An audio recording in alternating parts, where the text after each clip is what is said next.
Assalamualaikum warahmatullahi wabarakatuh. Selamat datang di YouTube channel saya Hartini Pertiwi. Ini konten pertama saya. Sebelumnya saya akan memperkenalkan diri terlebih dahulu. Nama saya Hartini, saya adalah seorang mahasiswi semester 4 dan konten pertama saya yang berisi tentang materi kimia unsur. Adapun indikator dan kompetensinya yaitu kompetensi dasar. 1. Mengidentifikasikan kelimpahan unsur-unsur utama dan transisi di alam dan produk yang mengandung unsur tersebut. Kedua, mendeskripsikan kecenderungan sifat fisik dan kimia unsur utama dan unsur transisi. Titik didih, titik leleh, kekerasan, warna, kelarutan, kereaktifan, dan sifat khusus lainnya.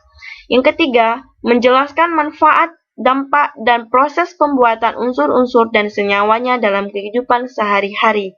Indikator dari materi ini. 1. Mengidentifikasikan keberadaan unsur-unsur yang ada di alam, terutama Indonesia. Ada gas mulia, halogen, alkali, alkali tanah, aluminium, karbon, silikon, belerang, krom, tembaga, zinc, besi, oksigen, dan nitrogen. Yang kedua, mengidentifikasikan produk-produk yang mengandung zat tersebut. Yang ketiga, mengidentifikasikan sifat-sifat fisik unsur utama dan unsur transisi. Dan yang keempat, mengidentifikasikan sifat-sifat kimia. Di sini ada kimia unsur. Di dalam kimia unsur, salah satunya ada unsur golongan pertama. Dan unsur golongan pertama itu meliputi gas mulia, halogen, alkali, alkali tanah, aluminium, silikon, karbon, belerang, oksigen, dan nitrogen. Di sini saya hanya akan membahas part 1 yaitu gas mulia. Gas mulia ini ada sifat umum, kelimpahannya di alam, dan cara mendapatkannya. Sebelum kita masuk ke gas mulia, kita harus mengetahui apa itu kimia unsur. Kimia unsur merupakan suatu zat yang tidak bisa diuraikan lagi menjadi zat yang lebih sederhana dengan proses kimia biasa. Dengan kata lain, unsur adalah bahan dasar atau terkecil yang menyusun semua materi. Saat ini terdapat 118 unsur kimia yang dikenal dengan 20%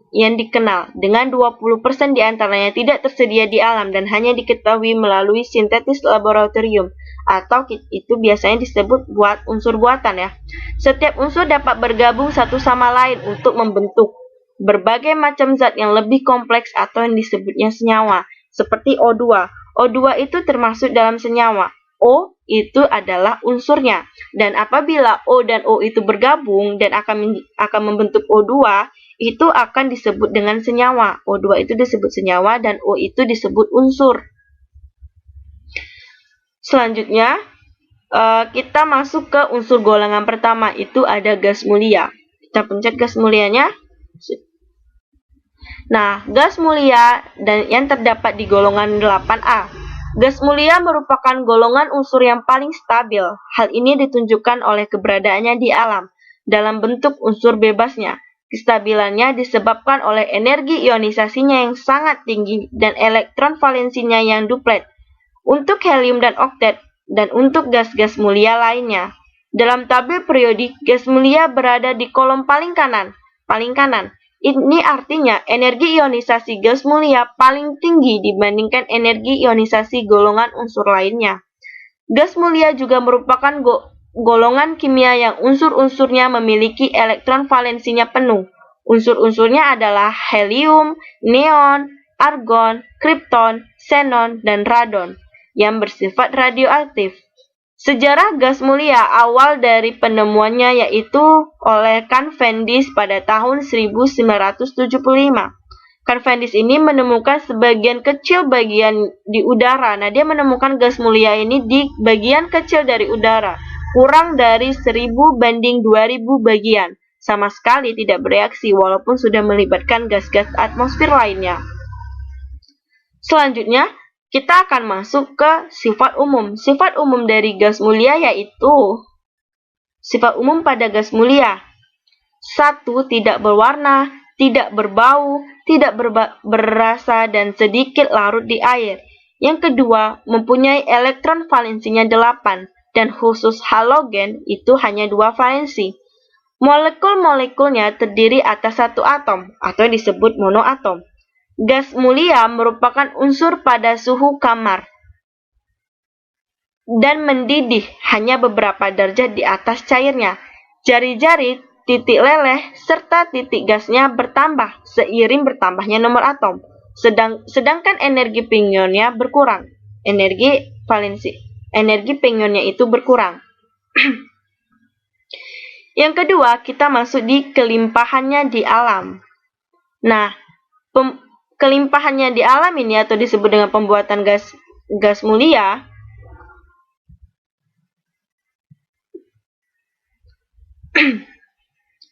semua unsur gas mulia terdapat di udara kecuali radon yang merupakan unsur radioaktif. Unsur gas mulia yang paling banyak terdapat di udara adalah argon yang merupakan komponen ketiga terbanyak dalam udara setelah nitrogen dan oksigen. Unsur-unsur gas mulia kecuali radon melimpah jumlahnya karena terdapat dalam udara bebas. Helium adalah unsur terbanyak jumlahnya di alam semesta. Karena apa? Karena helium adalah salah satu unsur penyusun bintang. Helium diperoleh dari sumur-sumur gas alam di Texas dan Kansas, di Amerika Serikat. Helium dapat terbentuk dari peluruhan zat radioaktif uranium dan thorium. Udara mengandung gas mulia, Ar, Ne, Xe, dan Kr, kecuali radon. Dan radon terdapat di radioaktif. Yang paling banyak itu adalah argon di udara.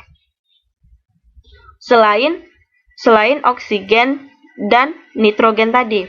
Walaupun dalam jumlah yang kecil, gas mulia di industri diperoleh sebagai hasil samping dalam industri pembuatan gas nitrogen dan oksigen.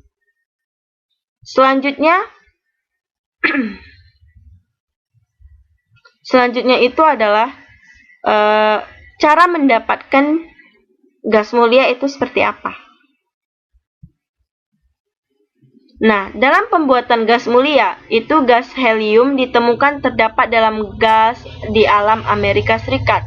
Gas helium mempunyai titik didih yang sangat rendah, yaitu minus 268,8 derajat Celcius. Sehingga pemisahan gas helium dari gas alam dilakukan dengan cara pendinginan sampai gas alam akan mencair sekitar minus 156,6 derajat Celcius dan gas helium terpisah dari gas alam tersebut.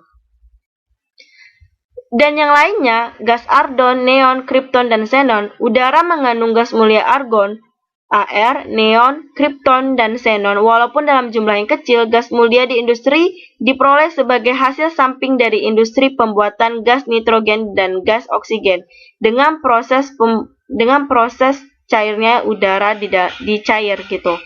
Nah, jadi gas helium itu banyak terdapat di gas alamnya di Amerika Serikat. Gas helium ini dia memiliki titik didih minus 268,8 derajat Celcius. Dan apabila ada dengan ingin pemisahan gas helium dari alam, dapat dilakukan dengan cara pendinginan gas alam dan akan mencair di sekitar minus 156,6 derajat Celcius. Dan ini sangat-sangat dingin ya. Dan itu gas helium, gas argon, neon, krypton, dan xenon itu udara yang mengandung gas mulia argon tadi. Yang argon, neon, krypton, dan xenon walaupun dalam jumlah yang kecil. Nah, jadi di udara itu terdapat juga argon, neon, krypton, dan xenon kecuali radon tadi. Radon tadi terdapat di radioaktif. Nah, di argon, neon, krypton, dan xenon ini terdapat di udara yang mengandung gas mulia tersebut. Walaupun dalam jumlah yang kecil, tapi gas ini sangat dapat diperoleh untuk membuat dalam pembuatan gas nitrogen dan oksigen. Baiklah, nah itu tadi penjelasan tentang kimia unsur. Apabila kalian ingin yang part 1 yaitu gas mulia, dan apakah Anda semua ingin mengetahui part-part selanjutnya, jangan lupa di subscribe. Oke, terima kasih. Assalamualaikum warahmatullahi wabarakatuh.